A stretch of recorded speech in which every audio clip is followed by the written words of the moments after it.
What's up, guys? Welcome back to the JP and Trav Show on the JP and Trav Show YouTube channel. As always, it's your host with the most, JP. And to my right, I have my esteemed co-host, Travis J. Davidson. Travis, how you feeling, man? Man, I'm feeling great. Feeling great. I'm full of steak and broccoli and all kinds of stuff. Got some ice cream, some homemade ice cream here that I'm about to enjoy. I'm up here with the folks, of course. Was on my way to Cincinnati from Tulsa. I misjudged it just a touch. And looked at the Springfield time, and I was like, oh, it's going to be like 6-7 hour drive. Ain't no thing. No, it's 9 hours from here. So I will be getting up very early, heading to Cincinnati, meeting up with old Kyle Umlang for a beer tomorrow at some point, and then meeting up with when are you and TJ getting to town? I think we're going to plan on getting there for like 2. Well, then come. Yeah, well, then you come and because Kyle asked if you were coming through, and I was like, yeah, if he's in town, I'll come through. Yeah, we're planning on leaving at like noon, and as I said, he's going to pick me up from my house. He lives about 15, 20 minutes northeast of me, so he's going to hit the highway. We're going to go, and I live right off of our circular highway 465, and that goes straight to 74, which would take us literally straight to Cincinnati, hour and a half from my house. So it's like the equivalent of driving from a little bit north of Dallas to Norman. So, I mean, it's not bad. Not at all. We got my folks are tuned in on the TV in the same room. So I'm looking at the JP and Trav show on the TV right over there. And then my mom's logged in on her phone. I think my dad's logged in on his phone too, also in the living room so they can comment. So currently, I love that. Currently, JP and Trav show is on 4 different screens in this room that I'm sitting in. So what's up, Mom and Dad? How y'all doing? Hey, JP. Yeah, they are. You look pretty fly tonight. Yeah, you're looking good. Tell me why you're dressed up. Thank you. Yeah, we had senior night for my volleyball and cross country people tonight. So I had six girls and one boy. Two of them were cross country runners, and the other 5 played volleyball. So we just got done like half hour ago.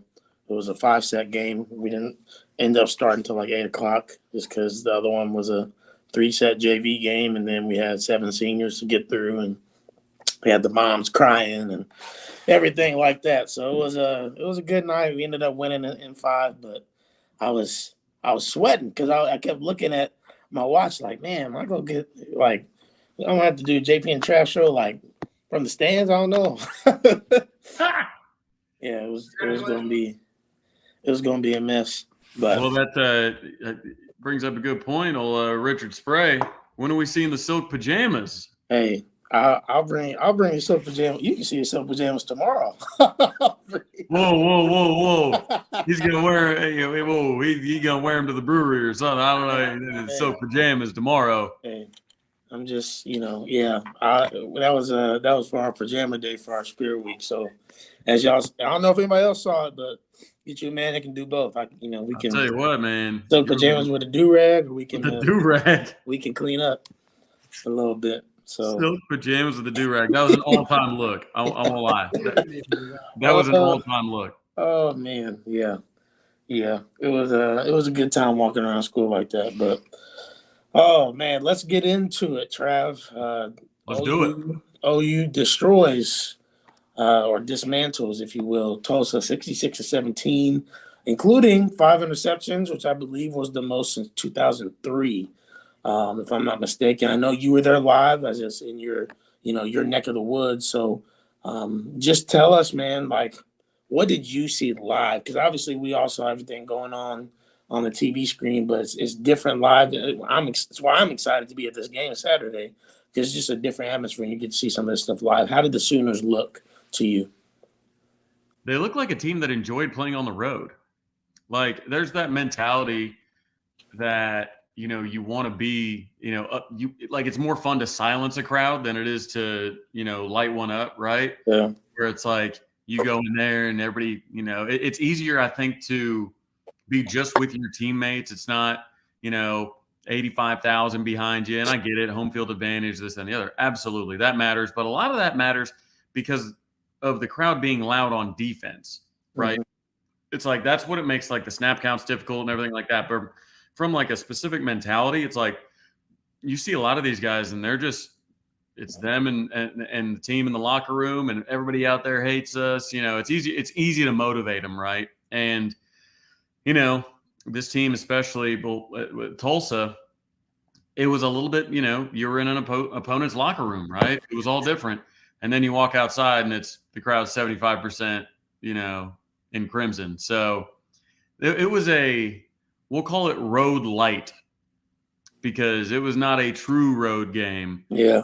A lot of OU fans. And I felt bad for the Tulsa players because even the media was like in the pregame was like, first sellout since 2009. The city's really excited for you guys. They can't wait to get behind you. What's it going to be like to have all those, everybody in the stands, cheering you on? And they're like, oh, it's going to be great. That can matter big time. And then they walk out and it's like, it's all OU fans. So, Yeah. I mean, it was 70-30. So, Yeah. And it was interesting because I think I'm one of the few people that was at the game, or at least that talks about that game, that has been to a TU game this year, like that University of Arkansas Pine Bluff game. There's not a lot of people that go to the games. So it's obvious why it was a sellout for the first time since 2009. And it's obvious who was doing the buying of the tickets. So anyway, it was really cool because, like, imagine if you took off both the top decks at OU and removed one of the end zones and still cut it down like 3 more rows. That's what it was like. So it's like there's no bad seat. I was 8 rows up and like right in the kind of south end zone, court side of the south end zone. And it was just really an intimate setting, right? So it was cool because the fans that go on the road, and I think this has been talked about, but the fans that go on the road, they're always a little bit they're always a little bit more intense than just your average home fan. And that's not a knock on anybody that goes to home games and home games only.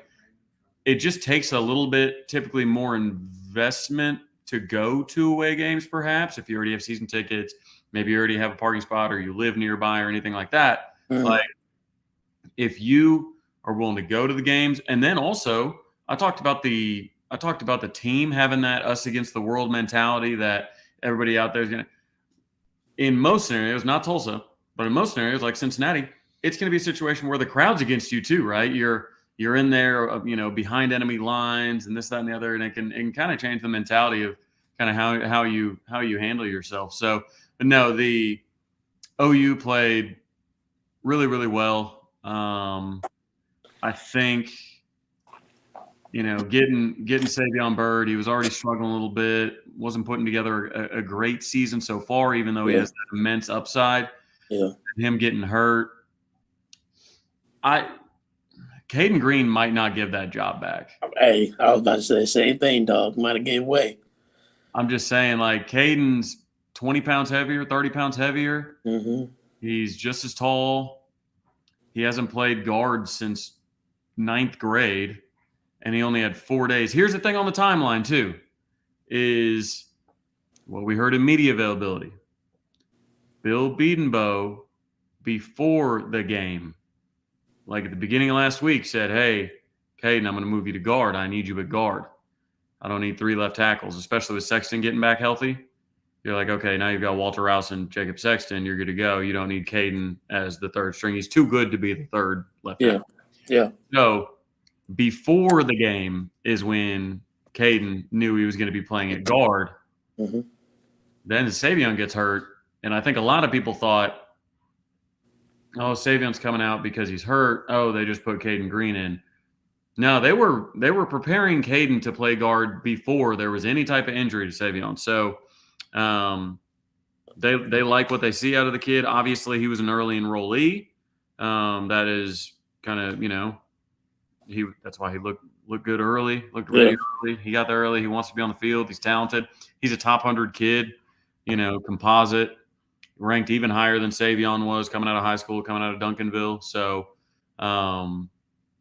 yeah, he made some mistakes, but I think if Caden gets in there again with more reps and some more experience, and he's next to two really experienced guys. Walter Rouse played a lot of college football. Yep. Andrew Ramis played a lot of college football. Yep. You get in between those two, and you're going to be in good shape. I think you're going to get a lot better in the run game. I think he can pull on that GT counter just fine. I think offenses are going to have to account for guys like Nick Anderson and Jaden Gibson out there now, whereas maybe Jaleel, you don't have to bring another safety back to cover. You definitely have to have at least one back there, or else Andrew is just going to leave somebody's jockstrap on the turf. But you need to have one of them. And so if you pull the safety back, it's just going to make running that much easier. So I don't know. What were your thoughts on it? Yeah, man. I mean, as you said, on the offensive line, especially at that left guard spot, you just saw Savion struggling. And so it seemed that obviously I don't think Troy ever did bad at all when he was in there. But certainly Caden Green, you just saw I saw one play, and I almost said to myself, is that Bray Walker? Because they had the same number. You know what I mean? And so I was like, I know he's gone, but like this dude is huge. Like, who's in there? You know? I'm like, oh shoot, that's Caden. And he looked nasty on a couple plays. I'm just like, man, like if we can turn that on from him and get him there, like you said, he's bigger than Savion right now. And if he's going to be more consistent, then that's where it's at. So just on that, obviously I'm interested to see how that goes. Man, the offense played well. Dylan Gabriel had a Heisman type performance. And Trav, I've been waiting, Trav, because we had this conversation last week. Did we not sit here and listen to people tell us that this man was a game manager? Did they not tell us that? This game, what did he throw for a 421? Yeah, with 5 tuds. That's not game manager numbers, y'all. It's not. So down the field, he had 12 attempts past 10 air yards and had a 75% completion percentage down the field. I mean, Jet. Hey, appreciate you, Jet. Hey, respect, dog. Jet's a real one. He's a real one, for real. And like, it's just if anybody can, just because Trav's eating and my phone is dead, so I can't look it up. Look up what Kyler Murray and Baker Mayfield's stats were through 3 weeks. Just do it. Do it right now. Now look, Baker Mayfield. I'll give you. He played Ohio State, right? But Kyler didn't play nobody, any worse than who Dylan played in his Heisman season, if I'm not mistaken. In our first 3 games, I don't think we really played anybody worth snuff in that 2018 year. So go look, especially Kyler. Somebody go look up his stats through the first 3 weeks and tell me why we're disrespecting Dylan. Right? And I'm not saying he's Kyler. Don't say that. But as you said last week, Trav, is Dylan going to want to come back? How you fans are treating him? Like we treat him like he's absolute garbo. He's 82.5% pass percentage, 11 touchdowns and 1 interception. Like, come on. What else can you ask for? These balls have been on the money. Like, he's gonna if he goes out there and passes above 70%. I know that's lofty expectations, but above 70% against Cincinnati, then I think he'll get some of the at least national attention that he deserves. Yeah. Top 3 in QBR, number 1 in completion percentage. Again, I mean, 11 touchdowns, 1 pick. I mean, you said it. I mean, the guy's on fire. So averaging over 300 yards passing a game. And I think a lot of the difference is, he knows this offense. He's making good decisions, but also, Jaden Gibson, all 3 of his catches, he's been blanketed by dudes. Making tough catches. Andrew Anthony getting downfield for that 55-yarder. Nick Anderson just being automatic now. Like, having guys that are catching the ball, he just has that trust. I think last year, a lot of it, like some trust wore down in his receivers because he had some big drops and he's like, look, I'm doing what I'm supposed to do. So he basically had drops. And then post injury, it was now I can't even run around all that well. Yeah. So it's like not run around that well. I shouldn't be running around because we don't have any depth behind us. So he was really like he was really, I don't know, handicapped, if you will, last year by some of that stuff. Is look, I can't run because we have no depth, and oh, by the way, I don't trust any of my receivers, and I don't have this dude Emmett Jones coaching up my receivers to not drop anything ever again. Oh my gosh, it's been, and as you said, man, like if we can get Nick Anderson to play this, like the one where he carried dude 10 yards, like carried him 10 yards. That's that Anderson blood, right? I mean, just a freak. Like that's one of the most insane plays. Like if I was Tulsa's coach, like I don't know, I'm just thinking of Mr. Go 30 in my head, like him making a video of just like you need some Similac because he carried you like a baby. Like 10 yards, it was crazy. And he played so well. And we haven't even talked about the defense yet. The one thing I'll say about the offense, the running game is concerned me a little bit. You know, I know that they said there's maybe some running schemes that are going to open up that are different, you know, in Big 12 play. And obviously we're going to see that live in 2 days. But to me personally, if I'm being honest, out of all the backs I've seen, Tawi's like the most consistent. I think just naturally looking, in my opinion, like Gavin looks the most natural in terms of his vision. Javonte, I don't know what's going on with his vision. If I'm being honest, he still don't look all the way back. And then Marcus is hurt again.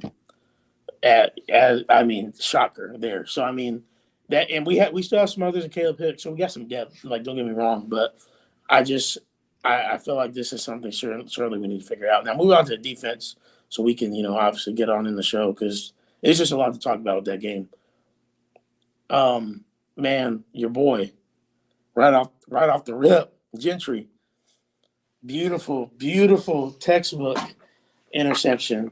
And what an awesome feeling it had to have been for Gentry to get that in that first series at home in Tulsa. I mean, he was already excited to be a captain, and you can't draw it up any better. I mean, he's a captain, and one of the first plays of the game, right at the beginning of the game, they try and go deep on him. And it's almost like if you're TU at that point, don't throw at Gentry. The first play, you know what I mean? Like, you're only setting that up. Like, the guy is juiced. Like, the guy, like, I don't know if you're going for a penalty there. That's what you wanted. But, I mean, Gentry was feeling some type of way on Saturday. There's no doubt. And him, again, like you said, he cuts the guy off. He plays the ball to absolute perfection, textbook, turns, secures it with both hands, and then Reggie Pearson hits him. But, like, Reggie Pearson just had a bad day in general. Real bad day.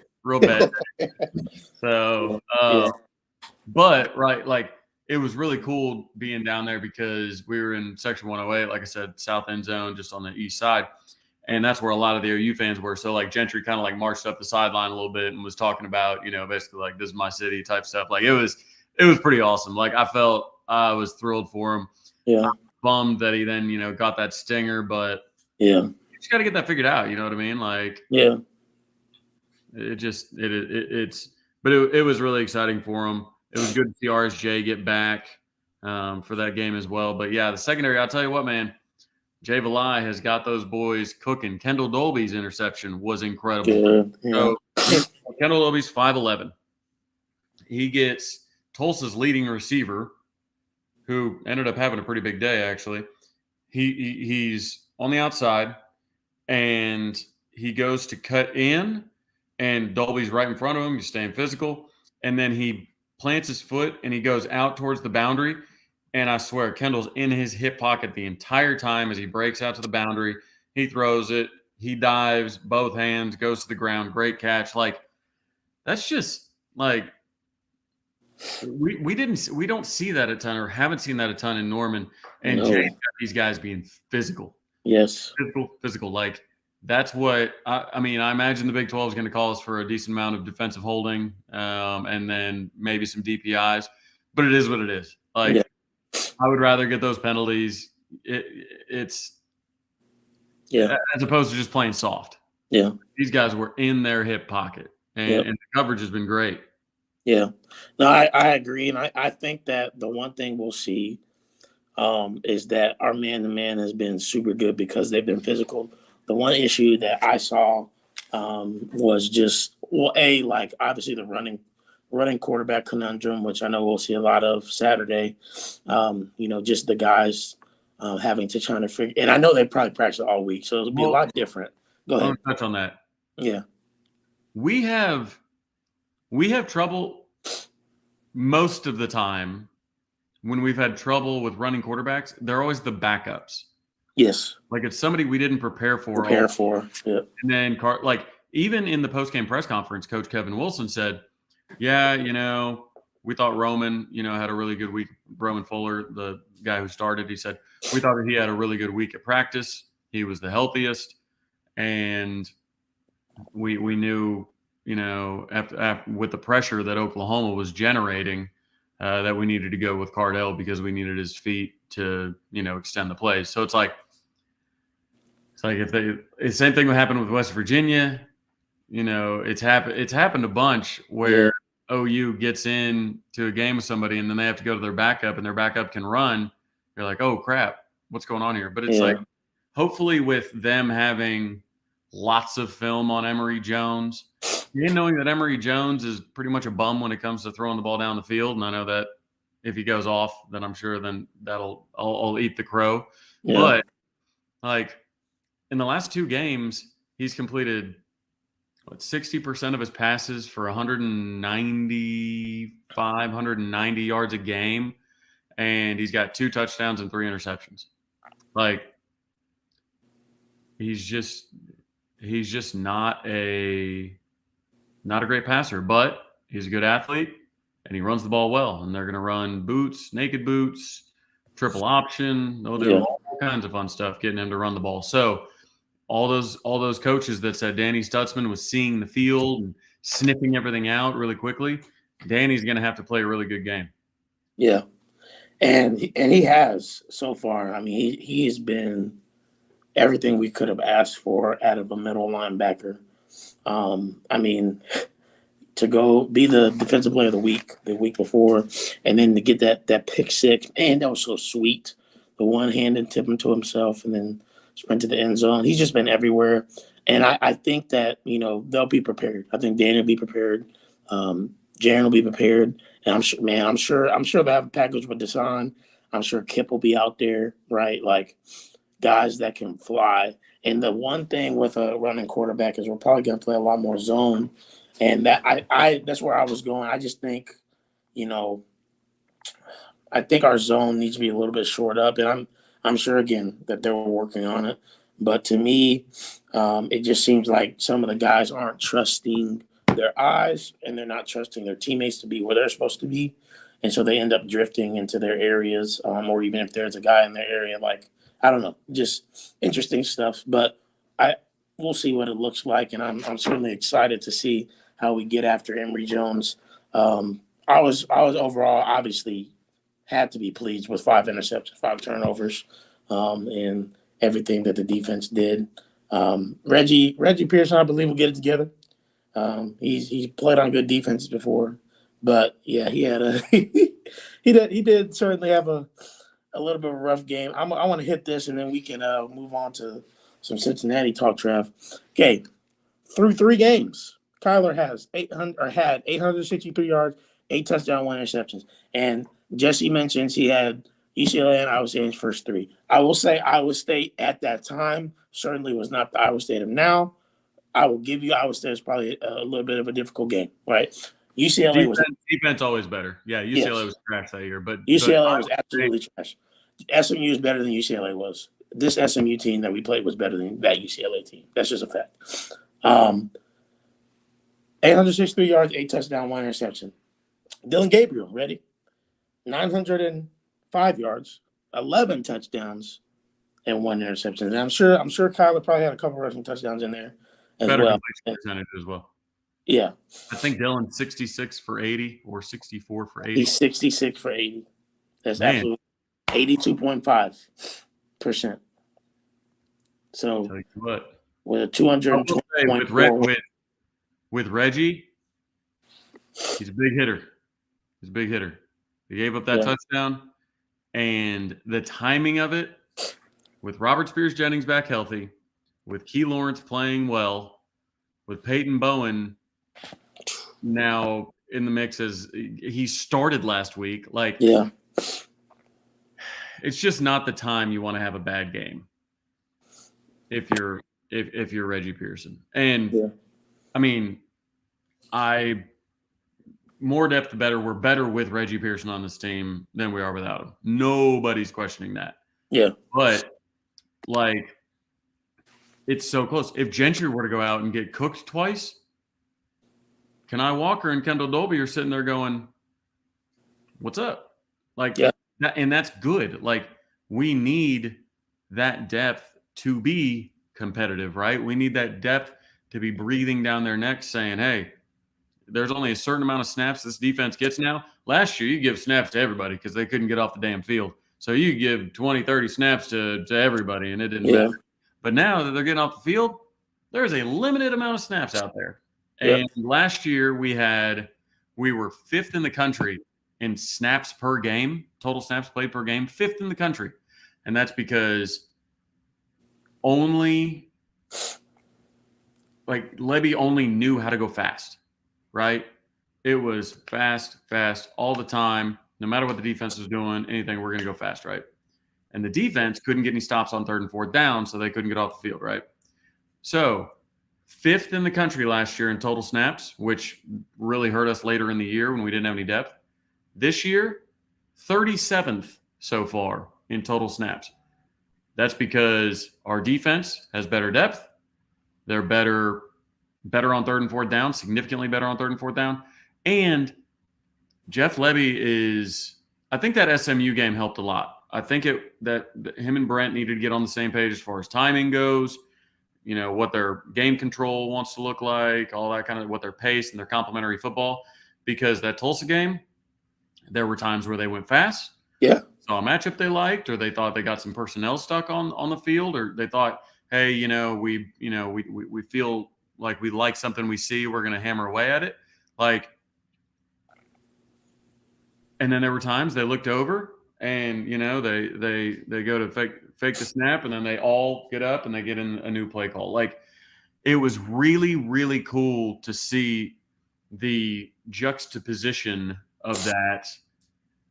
And I feel like our whole team is just so much fresher. Last week, Emory Jones played 91 snaps, and he is a physical quarterback that runs the ball a ton. Yep. And Dylan Gabriel had 51 snaps, and he was hurried 8 times, hit twice. So it's like just from a health, longevity, just wear and tear standpoint, like, that was part of the reason. Sam Bradford, never got sacked outside of the one time he didn't get hurt. But, for the most part, Sam Bradford, his jersey never got dirty. Yeah. That's how Dylan looked a lot of the game. And that was with our interior offensive line not exactly playing that great. Facts. Yeah. So if you can get Caden in there to really just play solid, match McCade Mattar's energy, play solid, be dependent. I heard that, man. At all. Do that, and be in good shape. Absolutely. I haven't heard McCade Mattar's name at all, which is a good thing. Felt like we talked about him all the time last year. Oh, man. Hey, guys, hit that like button. Make sure that you are helping us as we get more people in here. Just hit that like button. Takes 2 seconds. My producer, what'd you say? My producer has handed me a note and says, "Don't forget to give Danny Okoye props. Love, Mom." Oh yeah, Mama. Don't worry. We're gonna talk about good old Danny boy here in a little. So that'll be later in the show. But just so you know, my like I said, my producer passing me notes. So Yes, always making sure we're on point. That's what moms do. Appreciate you, Mama Sue. exactly. All right, week 4, Cincinnati versus OU. Trav and I will be live in person tomorrow. Probably shoot a video together, send it out on the account. But we will be having a good time in that stadium Saturday at noon, big noon kickoff. Trav, what do you think OU needs to do in order to start off 1-0 Big 12 play? What do we need to see for us to get a dub on Saturday on the road? We need to. It's a cop out to say win in the trenches, but basically, if you corral. I'll put it this way. I'll change that. Keep Emory Jones from running the ball, and we will win. Yeah. So that's it. Because I know a lot of people will say, hey, you've got to establish the run. No, we don't. We just saw Dylan Gabriel throw the ball 100 times, complete 100 of them. Like we could throw the ball. Cincinnati's secondary isn't very good. Yep. We can do that. If, yes, I would like to run the ball really well, but it's not what it's not like what you need to do, right? We've been very good against the rush. I expect us to continue to be very good against the rush.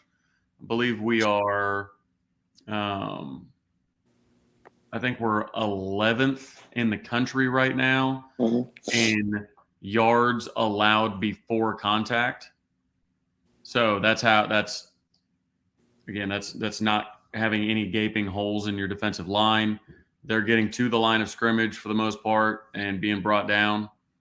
So 11th in the country at that. Our run defense, again, has looked really good, but they're going to go lateral on us a lot. So you need to be able to get outside. Those edges need to be disciplined. But like I said, if you just keep Emory Jones from running, you're going to be in good shape. So Cincinnati, when they played Miami of Ohio, they had 17 snaps from the 10-yard line and in on offense and only mustered 1 touchdown. That was because they couldn't win one-on-one matchups. So according to Coach Satterfield. So continue. I think Deshaun McCullough should have a big game. I think Danny Stutzman's going to have a big game. And Yep. You make your tackles like you have through the first 3 games, and you should be getting out of here with a cover. No, I couldn't agree more, and I think that's what it's going to come down to, right? I don't know who we're going to have spying them, but certainly whether it's Danny or Jaron, we have more athletic guys at the linebacker position now. Hopefully they stay on their keys. And man, Danny's been seeing everything super well, and so I'm sure he's going to be prepared and ready to go. Excited to see what Deshaun looks like again.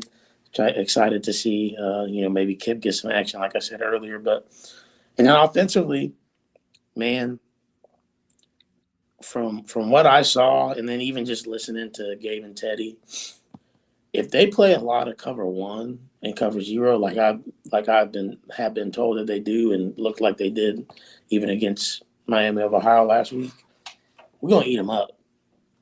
We're gonna eat them up, big time. And not only in the pass game, but I think we see a lot more, read option type stuff this week. I do, and for Dylan to maybe keep some stuff, because last week their quarterback ate up, and I'm sure Dylan could do some of the same things, and then that's going to open up so much. And let's talk about this again. And I know I'm not trying to go all the way back to last week, but we also, not only do we have people tell us Dylan Gabriel was a game manager, we also have people tell us that Jeff Lebby is not a good coordinator, and I think they're being emotional because I know we didn't like what we saw against SMU, but it was uncharacteristic. And what was more characteristic of the offense that we become accustomed to was what happened against Tulsa, and that was it at its most efficient. He was throwing out so many different things. Hashtag score from far. Score from far. That's what he showed up to OU with the hashtag score from far. Yeah, we had that, and not only that, but even like I don't know if you remember Trav in the red zone, just all the eye candy he had going on with, two guys in motion, Drake Stoops coming across the side, Dylan, like he had a jet sweep this way.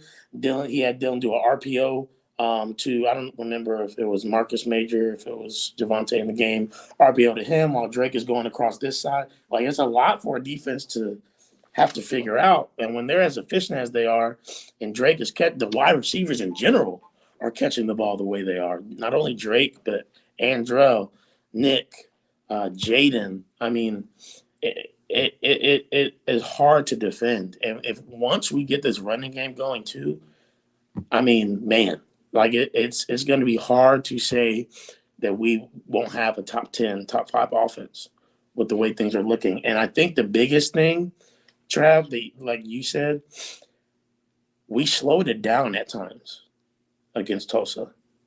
We did. We saw Dylan. Hold on, right? And if we do that, man, if Jeff is tapping into that and that game management side of stuff, we're gonna be hard to stop. Yeah, no, I agree. I definitely agree. And that's when things are going at its best, right? Whenever it's game control, it's when you are in control, right? It's we determine the pace, we impose our will on you. I mean, that's football nirvana, right? Yep. So controlling the pace, imposing the will, I think that's big time. And I think Venables trusts his defense to be able to say, okay, go ahead, go fast, score quickly. Our defense is excited to get back out there because we have a bunch of dudes on the bench that want to play too. PJ Adebawore wants to play, and he should play. He's really good. Really, really good. So, anyways, the offense, I'm still a Jeff Lebby believer. We had top 10 offense in efficiency last year, top 15 in scoring. Like despite having to install an entire offense in the offseason that with a whole new coaching staff that has never coached that offense before outside of just you, and Dylan hadn't run it in 2 years. So yeah, I'm excited about it. I just think you hold Emory Jones down and it could get real fun. Oh yeah, it could get real fun. And Emory Jones has shown he's susceptible to throwing picks. And look, Emory Jones is his third school, and technically we're Reggie Pearson and kind of Dylan Gabriel's third school. He committed to UCLA for like a week, but like I know we're Reggie Pearson's third school. But typically a quarterback doesn't just like take off in his third year. Like that's what he's doing. You know what I mean? Like typically not. And I don't think we'll see Jackson Arnold running the ball that much this week. Yeah, I hope not. I think they put some stuff on film, and I think they'll shut it down, and then they'll bring it out against Texas, and they'll either throw out of it. I mean, they actually, when they motioned him behind and tried to run that little trick play, I saw that. Yeah, that was in our side of the end zone. I thought Gavin got interfered with. Really? I mean, because it's almost like curling off a screen. Like it makes me think of JJ Redick back at Duke, where he just used to rub that shoulder and come around that screen and pull up. That's how Jackson passed it. Like he caught it and he kind of just like jump pass over there. He's got the talent, but I like that they're trying to get creative with him and putting a couple different things on tape. I mean, it's inconsequential at that point. It's football. If he gets hurt, he gets hurt. I don't think he's on designed runs. You get hurt a lot less than where you got to scramble around, and all of a sudden, like you look at Brock Purdy, like tonight playing for the 49ers, when he came back and tried to, go back across the field and a big old Perrion Winfrey was waiting for him, like stuff like that. Like that stuff happens when it's off script. If it's just running forward, you're not going to get as easily injured. Could it happen? Absolutely. But it's not going to be as easily injured. I mean, when Dylan got hurt last year, it wasn't a designed run up the middle. Less space. less space typically means less of a big, a big head of steam running up, hitting a quarterback or anything like that. So I'm not a fan of running him up the middle, but I also don't think that the end goal is just to use that package in short yardage the rest of the year and do nothing else out of it. Yeah. Yeah. And that's ultimately, if that's what he's getting paid to do, and that's part of it, right? Is showing stuff on tape. I know people probably don't like it. Like, is it dangerous? Is it playful? I don't know. You call it what you want, but like, ultimately, if they feel like they have the tools to win these games, these first 3 games, and experiment with stuff, then that's what they feel like. And again, we've outscored our opponents 100 and I don't know how many, 100, what? I don't know. I can't add it up right now in my head, but to 26. So, or 28, excuse me. So I mean, what else can you really ask for from the Sooners? Now, we're feeling like it's different than last year because we started 3-0 last year too, but I feel like we all do feel like we're in a better spot in general, but we still got to see it happen. So let's go ahead and drop a score prediction. And we will, we'll talk about this probably, maybe we'll try to talk about it a little bit on Saturday after the game. I'll try to post something live on, whether we were right or wrong. But Trav, what's your score prediction? And people in the comments, go ahead and drop them in. We'll put them up. I'm going to go 42-17. I think this offense is going to keep scoring. I don't think their secondary is good enough because here's the thing. Not only can you throw on a secondary that's not all that great, but also if you get past that defensive line and they get aggressive, how many times have you seen where like somebody will over pursue and it happens a lot on like 3rd and 1, 4th and 1 type situations where somebody will just get through the line of scrimmage and they're trying to stop in the line of scrimmage and then boom, all of a sudden they're out the back door and there's nobody there to catch them. Like, I think there's some aspects like that to this game where if you can get past those 2 talented defensive linemen, or if you can just make them go horizontally, I mean, that's what I forget who was. Oh, it was Satterfield who was talking about it. He's like, look, like if you run one way and you're going horizontal and you got to chase that guy down, and then they get up and snap the ball real quick and they throw it the other way and you got to horizontally chase that guy down, and then you fake it to the next one, you go deep. Like getting those defensive linemen to run back and forth and pursue and get kind of an outside run game started as well, then I think you're going to really see those defensive linemen struggle with the amount of snaps they're going to have to play. And if we can get their 2 big fellows, especially Don Corleone, you can get him out of there, we should be in good shape. And then the defense, if you keep Emory Jones from running, I don't think this offense can score much. Yeah. So what was your final score prediction? I must have missed it. 42-17. 42-17. I like that. We've covered every game so far. Yeah. I'm gonna go 49-21. 49-21. I think Emory probably will have some success. I hope not as much, but I think he will just because of his legs. But I think we'll figure it out. And I think we'll outlast them. We might even come out the gates hot. I guess we'll have to see.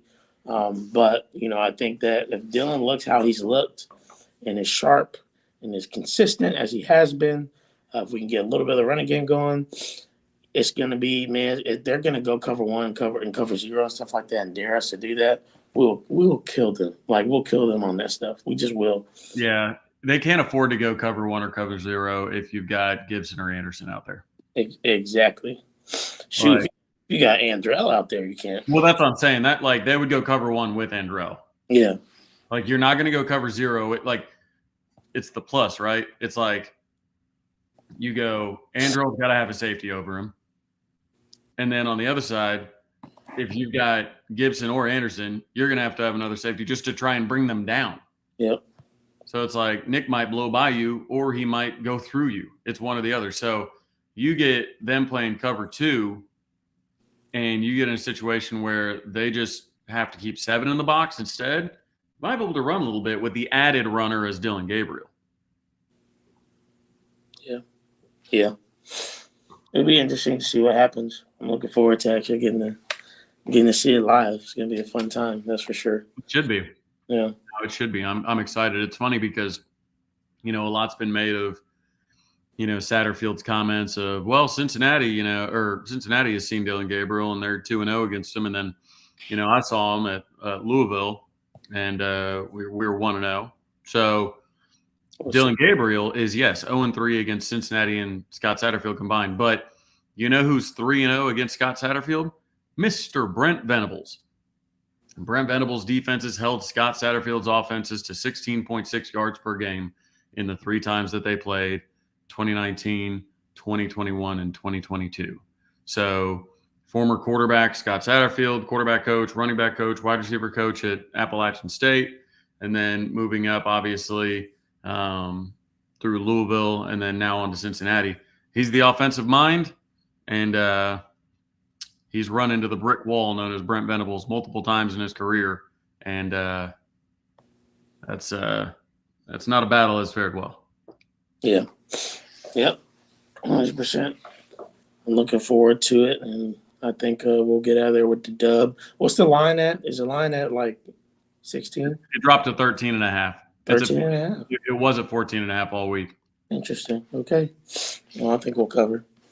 So, all right. Let's get to Mama Sue's boy here. For Danny Okoye, committed to the Sooners last night. Adding to their just monstrous defensive line class so far in 2024, which includes Wyatt Gilmore, Nigel Smith, Jaden Jackson, David Stone, Danny Okoye. That's 5, right? Am I missing one? I think that's everybody. There's 5 on the power line right now. 5. That's a sweet class right now. And who knows what can happen with McKinley in the future. I'm not saying that's going to happen, but I'm just saying in general, this has been a great class for Brent Venables, Todd Bates, and Miguel Chavis and company. Trav, this is the best Sooners defensive line class since when? I think it's the best of the modern recruiting era. Yeah. I mean, just when you think of the top end, I mean, David Stone ranks among the, top 2 or 3 highest rated defensive linemen in like the modern era for OU. And then, as I keep saying with Nigel Smith, he would be the highest ranked defensive lineman in 16 of the past classes since 2000. So that's a guy we hardly ever talk about. So getting Danny Okoye, who 247, bunch of idiots think he's a 3-star for some reason. But that, I think On3 has him as the number 66 overall player. I think he's top 150 in the composite. Big time guy. But yeah, and you look at Jaden Jackson, another guy that should continue to rise. And Wyatt Gilmore should continue to rise too with the tape he's putting out. I mean, he threw a kid. So, I mean, when you look at, the totality of it and kind of the different styles you get, it's a big time class, man. Yeah. Big time class. And currently better than Georgia's class, Georgia's defensive line class, Alabama's defensive line class, Texas's defensive line class, Texas A&M's defensive line class. I think Ohio State's the only one that really rivals us. Yeah. Hey, we're recruiting defense at the University of Oklahoma. I just love that, while we're not going to name names, but, certain programs are dealing with the suspension of a media reporter. We out here are dealing with best defensive line class since whenever. Modern recruiting era, 3-0, focused, headed into Cincinnati, looking to go 1-0 in Big 12 play. Let's open it up for questions at this time, y'all. Let's do some Q&A before we get out of here. I'm going to get to bed. Chad going to get to bed because especially him, he got to get up early. and drive. We're gonna be in Cincy tomorrow, boy. It's gonna be fun. Yeah, it's exciting. It'll be a long drive. There's one thing I want to look for on the drive tomorrow is at the road. This is where I'm going to be looking. But I will, maybe I'll throw it on the Bluetooth and I'll listen to it. But I want to count how many times, because I feel like it's often, and I called it out at the Tulsa game live, was when Drake gets the ball on one of those shallow routes, I always feel like they go directly back to him. Like, I feel like more than anybody that I've ever seen in football, like he gets back-to-back plays. It's just always, it's funny to me because I think they just go side to side with him because he's so good at those horizontal routes. His eyes are good. He sells the route heavy. His hands are good. He's got quick feet. So I think that's something I want to look for tomorrow. But what kind of questions we got? Yeah. What percentage of play time does PJ get this week? Man, I don't know, but he looked good. He'll continue to get more snaps. I mean, he's getting better with every rep. Yeah. All practice. I think they understand. Even this week, like if they want him to, like, he screwed up once, went over, got some coaching from Chavis, went back out, and that's when he got his TFL. Like that kind of stuff, how quickly he understands it, how good he's able to go and adjust immediately. Like that's big time. So that's happening throughout the week. I think with Emory Jones's ability to get outside the pocket and run, I think they're going to want a guy like PJ with that wingspan and that speed to go try and corral him. So yeah. I think he gets more snaps than he did last week. Man, I can't wait to see him live, man. See what that boy look like, because on TV, Trav, when do you think Levy uses the play with Jackson that he has been setting up? I'm predicting Iowa State. Texas. Yeah. We could bet against Iowa State. We could put JP in his silk pajamas out there, quarterback against Iowa State, and we might be able to. They are. That team is not a good football team. Got the producers laughing back there. Hey, don't play with me. I was a two-time straight intramural flag football champion at quarterback. Okay, so I don't doubt it. That was no, I don't doubt it. Yeah, but you're absolutely right. We're not gonna need that for Iowa State. Bussy and William Nwaneri rumors on Bussy. I mean, and Trav, you speak more to this, but certainly I've heard some steam picking up there. Nwaneri, do you think we would get Nwaneri with Okoye now committed? I mean, obviously, I'm not gonna say that the coaches still wouldn't want him, but do you feel like that was a casualty of not getting William Nwaneri that now Okoye is with us? I think it makes it slightly less likely. Yeah. But, I mean, with how many people we have on the edge, in my mind, go after Dominic McKinley hard. Because we need more interior. And the interior, keep in mind, when you look at the depth chart, the interior is what's going to need shoring up next year. Like, I think Jacob Lacey, Isaiah Coe, obviously Jordan Kelly, maybe Dejon Terry. Anyways, we're losing a bunch of them on the interior. I think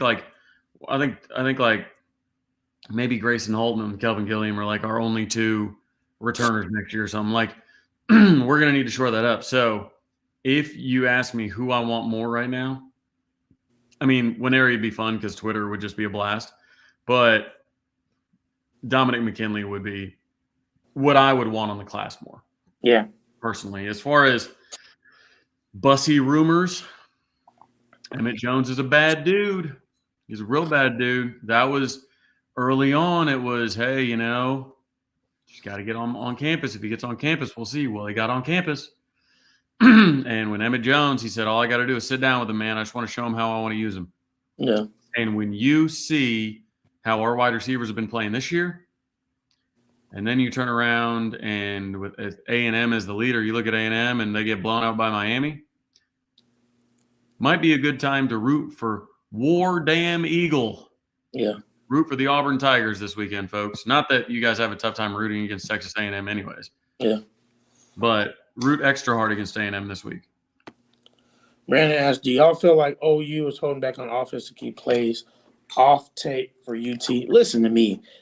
We might be, but this is what I'm saying. Like, when we talk about y'all just being crazy, some of y'all just being crazy about, like, saying emotional statements like Jeff Lebby is a terrible offensive coordinator. If he's holding stuff back and we're a top 5 offense right now, just let that sit, right? I mean, he very well might be. You know what I mean? I'm sure he has some stuff up his sleeve, but, like, maybe. I don't know, man. What do you think? Oh, yeah. Even if it's just certain formations. Like, even if it's, like, putting Barnes and Sawchuk in the backfield at the same time. Even if it's, unwrapping Austin Stogner finally. If it's running more Jaden Gibson and Nick Anderson together in the red zone. Like, things like that, I think are things that we all understand could be a lot of fun and have a lot of potential, but we haven't seen yet. And we're sitting here going, oh, why didn't we do that? I mean, even against SMU, it was so obvious that he was being conservative on purpose because I'm not sure if we talked about this, but do you know how many 3-and-outs we had against SMU? 0. Really? So everybody talks about SMU's offense. We played like crap and the play calling. We didn't have a single 3-and-out the entire game. I don't know how often that's happened in the last decade. Right. So, with that, we were still moving the ball and didn't just go completely stagnant. But it was, like I said, I think it was Levy and Brent wanting to really get their pace right, really get their, really get the game control side of things, the ball side, go slow, keep the defense fresh, and go out and get a win. I mean, once they pulled close in the fourth quarter, they just flipped the switch and scored 14 straight, and then the game was over. Once they decided to, put the foot on the neck, they just dropped their heel. Is Green moving to guard? Yes, he's already made that decision. We'll probably play. And really, again, we should have seen that coming with Levy announcing the 3 or the 4 other starters and saying left guard's kind of up. Like, everybody was like, well, it's got to be Savion. It's got to be Savion. It's got to be Savion. Nobody thought that Caden Green was even an option because he's a tackle. But I'm wondering how long Bill Bedenbaugh has wanted to make that move, because now he can make it with Jacob Sexton back healthy. And that matters. Mm-hmm. You need to have Walter Rouse have a backup. And Sexton can play right tackle with you. Sexton's great. The future of this offensive line is very exciting. Right. With Josh Bates, in the middle. And then you've got Jake Taylor and Jacob Sexton and Caden Green and who else knows, whether it's transfer wise, whether it's Grant Bricks coming in, whether it's, possibilities are endless. So really exciting. We're going to have a really good offensive line in the SEC. Oh yeah. Indeed, we will. Deep running back stable. Jackson Arnold. Things are looking up. Things are looking up for sure. Safety offer. I know a couple people have asked about it. I think it's a couple things. I think he's a composite 4-star. He's a Michigan State commit. They just fired their coach. So I think it's one of those things where, yes, Boganowski is still the top person on their board. Texas. I read the Texas on the comments. Oklahoma's done this in the past to try and force a timeline, like force a decision. Be like, hey, you kind of, there's nothing more that you can learn. Like Michael Boganowski, there's nothing more you can learn about Kansas State or Oklahoma. Like there's simply not. Like you visited both places a ton. Like all the coaches forward and backward. Like, what are you waiting on? If it's pressure, cool. We'll go off for this other 4-star composite. And out of Dayton, Ohio, oddly enough, wonder if he'll be at the game. Be interesting. But I mean, that when you see a lot of these late offers and it's very obvious we're going after somebody at that position, like sometimes they're not all the way committable. So yeah, Boganowski, quite frankly, Boganowski. Wow. Put my phone down for 1 second. Wants to freak out. Yeah, just give everybody a heart attack. No, with Boganowski and Bricks, like both of them just need to just go ahead and announce. Like you're not learning anything new. What is it? Like what are you waiting on? Yeah. I don't know. Who knows? Who knows? Yeah. Sorry for the sniffles, guys. I don't know. It's cold season. I got some sinuses. I'm not at home. I'm at my school, so I don't have Oh, I thought you got dressed up at the house for us. Dressed up at the house, yeah. I would certainly be.